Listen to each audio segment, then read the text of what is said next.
Sun Country, currently the 11th largest airline in the US by passenger numbers, has a turbulent history.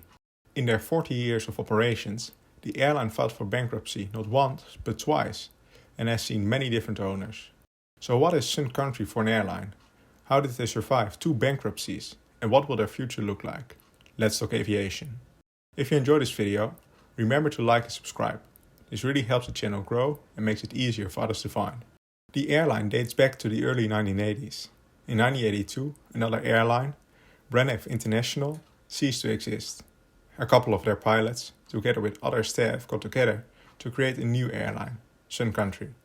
With the help of local businessmen from the Minneapolis-St. Paul region and MLT Vacations, they were able to get the new airline in the air by January of 1983, with their inaugural flight from Sioux Falls to Las Vegas. In the beginning, the airline only had one aircraft, a Boeing 727. MLT had a majority stake of 51% in the airline and would use its services for their holiday offerings. In order to save costs for the airline, many of the early employees would do multiple jobs. This proved to work just fine, as in their first year they were able to turn a profit. However, as a charter airline focused solely on leisure travelers, demand was highly seasonal. The airline was missing a dependable stream of steady income.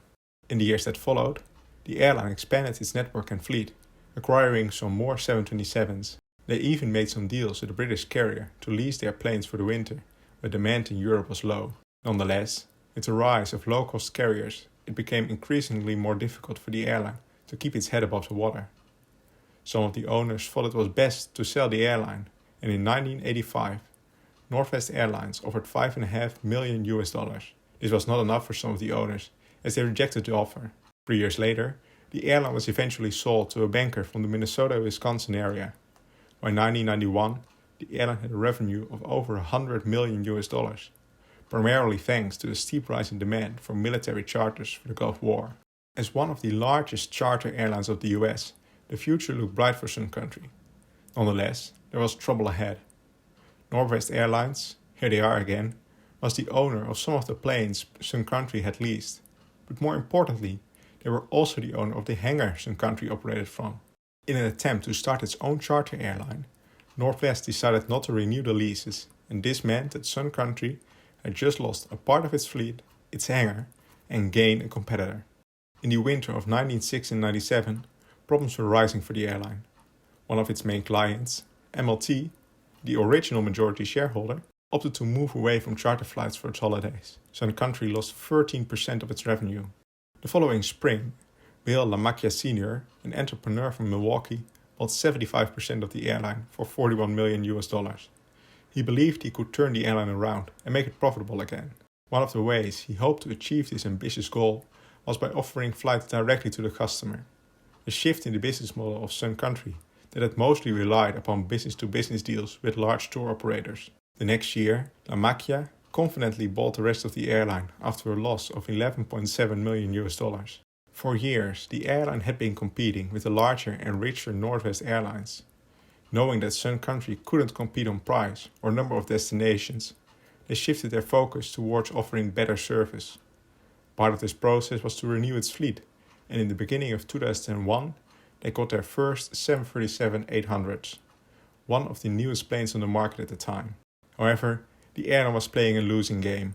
The drop in demand following 9/11 was the final push towards bankruptcy. 15 months after the bankruptcy, the airline was taken over by a group of local investors. During its bankruptcy, the airline removed its 727 and DC-10 from its fleet and became an all-737 airline. Something they did not change was their business model, and after they were saved from bankruptcy, they kept doing the same, being a small network carrier. In 2006, 4 years after the airline got back into operations, it was bought by the Petters Group Worldwide. This turned out to be a fiasco. Only 2 years after the deal was completed, Petter Groups turned out to be a Ponzi scheme. After an FBI raid in September of 2008, the Petters Group Worldwide filed for bankruptcy a couple weeks later. Sun Country filed for bankruptcy a mere 3 days later. Already hit hard by the financial crisis and rising fuel costs, the airline looked for ways to get out of the Petter Group's debacle and saw no other way than to file for Chapter 11 bankruptcy protection for the second time in its history. This time, it took 3 years before a new owner was found. In July of 2011, the Davis family bought the airline via their tabletop company, Cambria. The Minnesotan company specialized in quartz tabletops with no direct link to aviation, paid $34 million for the airline. The deal was mostly seen as a way to keep the Minnesotan region accessible. During the 6-year ownership of the Davis family, the airline stayed profitable and revenue grew from $308 to $560 million. At the end of 2017, the airline was sold once more, this time to Apollo Global Management. A couple months before the sale, the CEO of the airline was already replaced. The new CEO, Jude Bricker, came over from Allegiant Air. Under his leadership, the airline transitioned into a low-cost carrier. While trying to get the costs down to the levels of Spirit Airlines, he hoped the airline could keep its service above the ultra-low-cost standards in an attempt to have an edge over the largest competitors. However, free bags and beverages were gone, just like the business class cabin. The only premium product left is an Economy Plus option. While the airline became more profitable, they still had the issue of highly seasonal demand. To cut costs, they have an agreement with the Dutch low-cost carrier Transavia to lease planes from the airline in the winter and to the airline in the summer. This way, both have some more planes to meet demand in their respective peak seasons.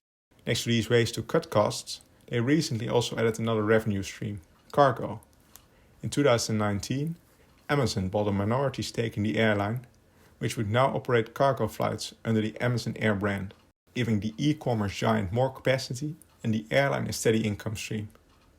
They operate the cargo flights with 737 converted freighters, the same plane they also use for passenger operations. This way they can use the same pilots and mechanics for both their passenger and cargo operations. In 2021, there was one final change in ownership as the airline went public. On March 17 of 2021, the airline had its initial public stock offering and was valued at $1.4 billion. Going to the present day, the airline is the 11th largest airline in the US by passenger numbers and has only seen minimal losses during the pandemic. They offer mostly seasonal destinations all around the US and the Americas with a dozen or so year-round destinations. While the airline is looking to expand, they don't have any open orders to add more planes to its fleet. Instead, they opt to add new planes once the demand is there. With their fleet strategy of operating only 737-800s for the foreseeable future and staying away from the MAX, this is very well possible with the large second-hand market for this type of plane. Did you know of the turbulent history of Sun Country? Do you think that their move to add cargo operations to its portfolio will prevent the airline from going bankrupt for the third time? Or do you foresee another bankruptcy? Have you ever flown with Sun Country, either before or after this shift towards becoming a low-cost carrier? And if so, how was your experience? Let me know in the comments below. Thank you for watching, and please consider subscribing to Let's Talk Aviation.